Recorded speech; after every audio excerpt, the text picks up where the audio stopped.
it's Belinda Dowson, and welcome to the I Ching Cafe, and Happy New Year. Welcome to 2021. I wish for you that all your dreams come true, all the things that you set your mind to, you get the support, you get the growth, you get the learning you need to help you get where you need to get to this year. And I affirm that as we join energy and we do our weeklies and our monthly processes together, that we take that step together here at the I Ching Cafe. Well, it is our annual episode. This episode we look at what were we supposed to learn from 2020 and what we should be focusing on in 2021. This channel, whether you're on the podcast or the YouTube, is all about helping us to focus on what's really important, on really driving home focus, attention, growth, and learning. So let's have a look first at 2020, the big year that it was, and then move into 2021, what we're being asked to pay attention to. And throughout the years, we go through our monthly episodes. Let's refocus and re-engage on what is important through this episode. Okay, so let's put our minds back to 2020. It is the year that I think that none of us will ever forget. When we look back in the history books and we page through pictures of the whole world covered in face masks and the real struggle we've all faced in dealing with lockdowns, new rules, new ways of life, and really learning to overcome fear as a big theme in 2020. So, the I Ching, I cast the coins and I asked the question, what were we supposed to learn? Where was our growth in 2020? That if we were paying attention, if we were putting in the effort, where we should have put the effort in really maximizing the opportunity of the year, despite all the challenges that came our way. And we started off with the Hexagram 29, the Abysmal. So I did have a bit of a chuckle saying, okay, it was an abysmal year. So the fact that we have 29 makes perfect sense to me. And let's have a look at what does that mean. So the abysmal, it's a doubling of water. The water trigram on the top, the water trigram on the bottom. It's a doubling of danger, a doubling of risk, a doubling of uncertainty. And so what more can we say about 2020? This real ratcheting down on being in this risk, being in this flow, being uncertain, and having to learn some new things to deal with that flow. Now, the thing about Hexagram 29, the way that we learn and maximize our growth through the state of change, is we learn to feel the fear and do it anyway. It's like we're clinging to the edge of a ravine and the water is barreling down the ravine towards us. And so we've got two choices. We can either let the water carry us out to sea, to safety, or we can cling for dear life to the rock.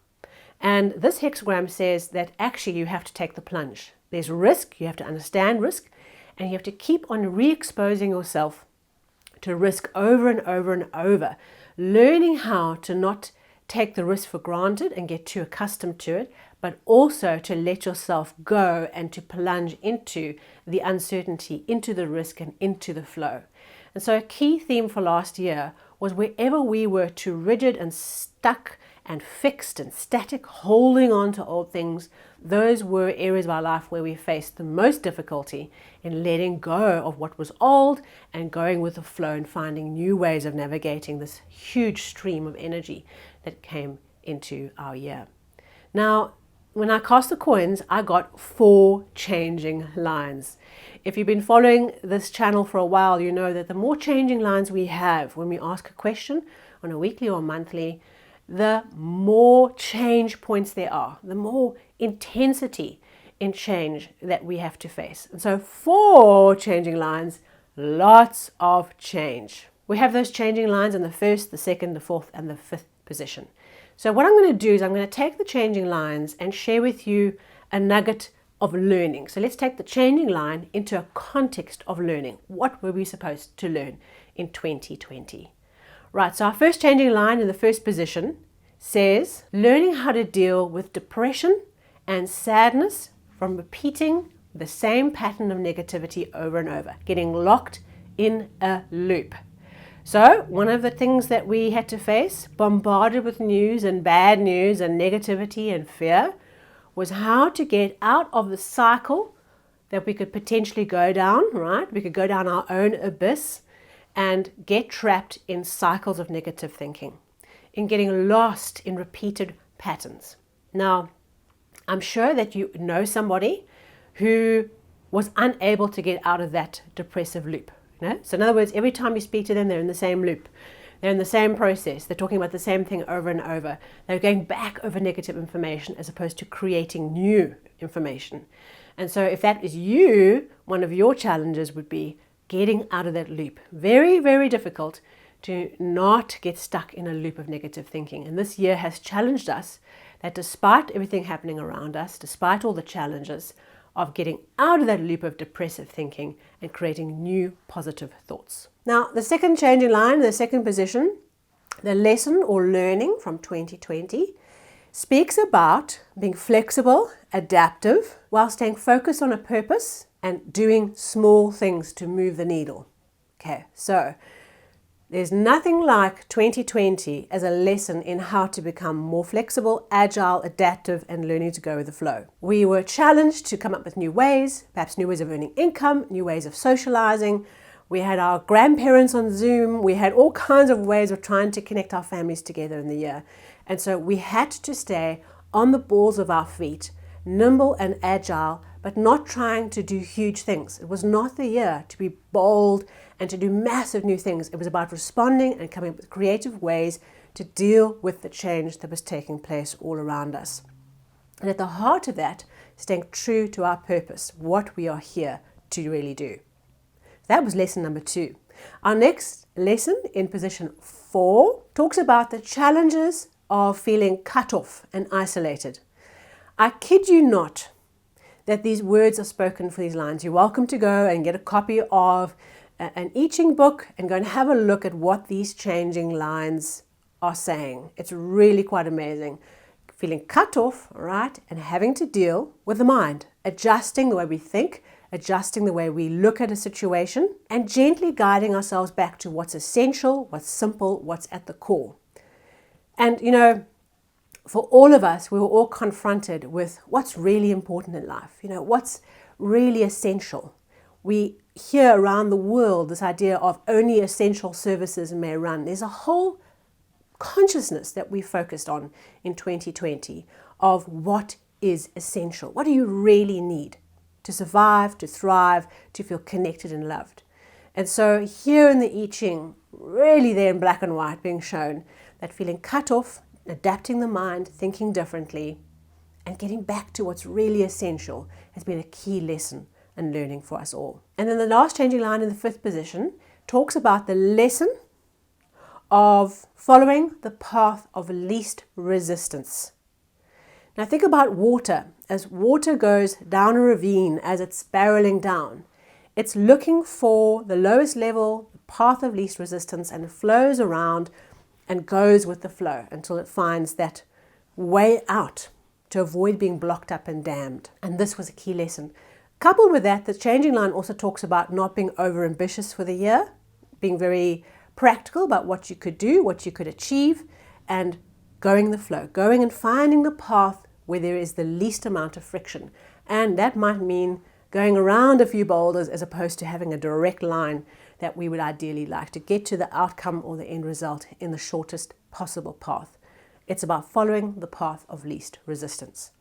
So there you have it, 4 lessons from these changing lines of what 2020 was all about. And I do encourage you to think about these 4 lines in your own life by saying, where did I get caught up in depressive or negative cycles, or did I manage to escape that and choose a different way? Could I develop flexibility and adaptability while holding onto my purpose and slowly moving and gently moving out of where I was? If I felt cut off, was I able to adapt my mind and thinking and get back to what was really essential and simple in my life? And number 4, the 4th lesson of 2020 is finding the path of least resistance and not being overambitious. So taking into account those 4 lines, what does that mean? What was the outcome? Where was the flow of change we were coupled with in 2020? Because remember, with these hexagrams, we have our first hexagram, we have changing lines, and we have an outcome or a relating figure.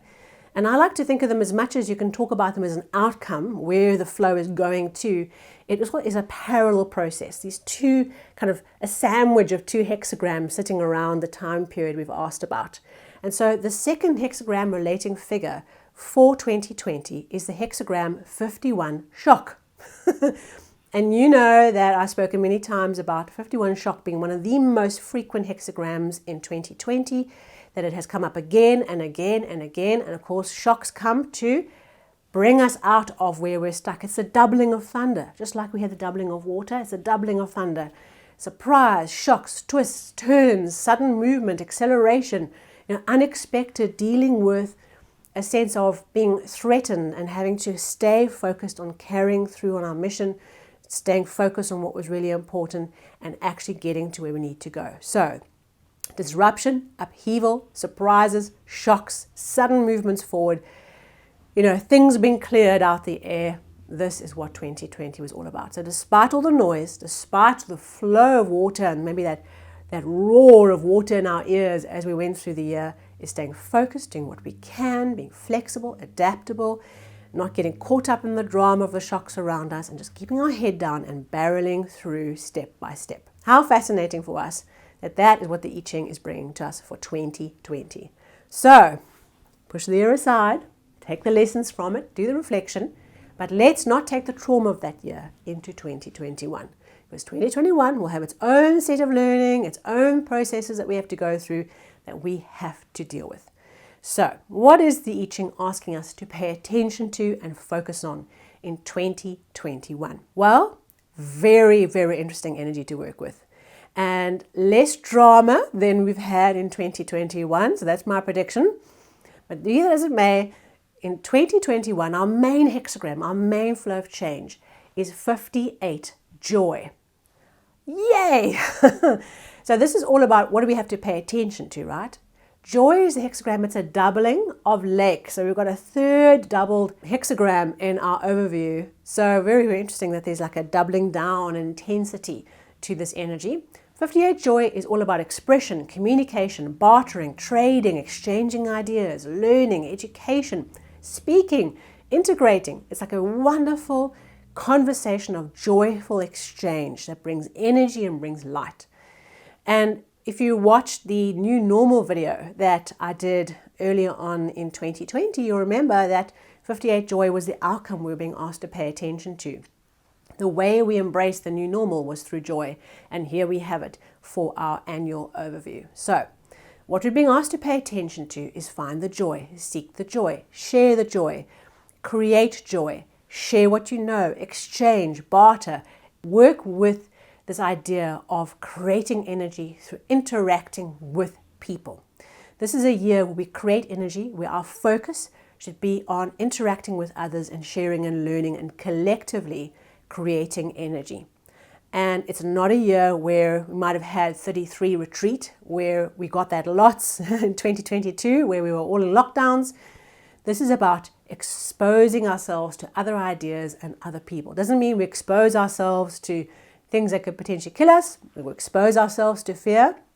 This is about exchanging and creating joy, seeking joy in our lives and creating joy in lives for others. Now, we do have two changing lines for this year, and because we have an annual overview, we're looking at 2021, we can place those changing lines into a time frame.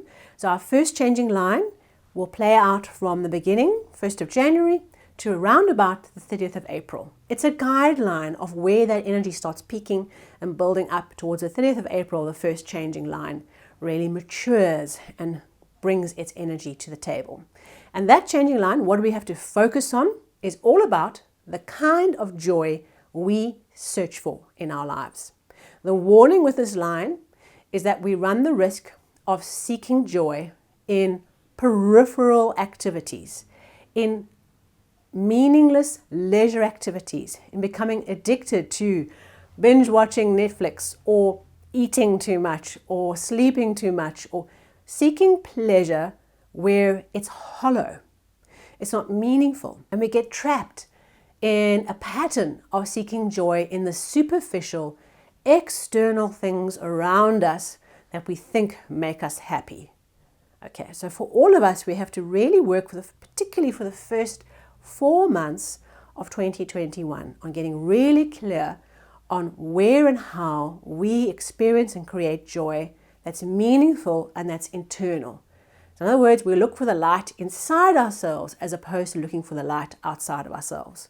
And I come back to this idea of, the binge watching Netflix or Hulu, whatever it is, your poison. It's not about not enjoying that, but it's about seeing that my joy comes through the external, through the superficial.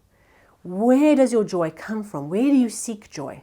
And the risk that we become habitual in seeking joy in external, meaningless, superficial things. There's no means a admonition of watching Netflix or binging or anything like that, but really it's about just thinking about where do we seek joy and where might we be seeking it in superficial things, rather than investing the harder labor in seeking joy through deeper, more meaningful pursuits. Then we go into our next changing line, which leads from 1st of May up until the 31st of August, just to give you an idea where this might be more intense for us. And this changing line says we run the risk of really being caught up in a whole lot of ghosts of the past. Things in the past, things that have happened, old habits, old fears, that could trap us and block our access to joy. And there's something new that we have to step into, a new world for ourselves that is open and available to us in 2021. And what we need to do, what we need to focus on, is stepping into joy, stepping into the new and letting go of the things that are the past. In other words, the new thing might require us to let go of an old belief about ourselves or an old negative thinking that we can't do something, we're not worthy, or won't work out. And so the new is calling us, but we have to put down listening to all these noises and all these past negative issues. Perhaps there's things you're carrying with you, perhaps there's financial issues you're carrying with you, or legal issues, whatever it might be. It's just putting aside the noises of the past and focusing on where you need to go next. And that is how we activate the joy. So our second hexagram, our second phase of change, our sandwich, the second part of this year's focus is hexagram 34, great power. So very interesting. We have joy, pursue joy, not superficial joy, deep, meaningful joy, let go of the past. And then we have the second part, which says huge opportunities to recognize your power, your strength, in a situation and to use that strength to barrel through obstacles. This is like the determined goat that finds a hedge and bashes its way through the hedge to get to where it needs to go. Now, the thing about using brute force is that we can underestimate our strength and we can hurt others. So this year, we are being given permission to find ways of accessing and using the immense power we have, because that's going to help us get to the next step of our lives. But we do have to just have this little kind of warning in the back of the mind to check and say, is what I'm doing hurtful? Am I pushing too hard and hurting others in this process? Am I being a bully? Okay, because I want to get my way and I have a strength that if I want my way, I can push as hard as I want and I will get what I want. So just have that little voice on your shoulder saying, is this a little bit too much power over others? Or is this the right push of horsepower to just get moving and get it done? So I would say that for 2021, there's a lots of opportunity here. We find power, we find direction, we find joy if we are focused on the right kind of joy. And if we are focused on bringing joy to others, we are going to get lots and lots of energy to do what we need to do. This is not a year where we reminisce about how terrible 2020 was. We just pack it up, take the lessons from it, move on, and let's focus on the opportunity that's right here in front of us. This precious time we have in 2021 to use our power well, to use joy well, to bring joy to others, and to make a real huge movement forward into the thing that we are here to do. Your purpose, your goals, the things that are meaningful to you in your life, for us to really push the needle in 2021. Thank you so much for being with me last year. I look forward to all the episodes that we're going to cover off together. And of course, if you are into social media, we do have channels on Facebook, Instagram, and Twitter if you'd like to follow along there. But more than that, it'd be great if you could subscribe, like, share, comment. Really helps the channel. And I look forward to engaging with you and keeping on maximizing and mastering our relationship with change in 2021. See you soon.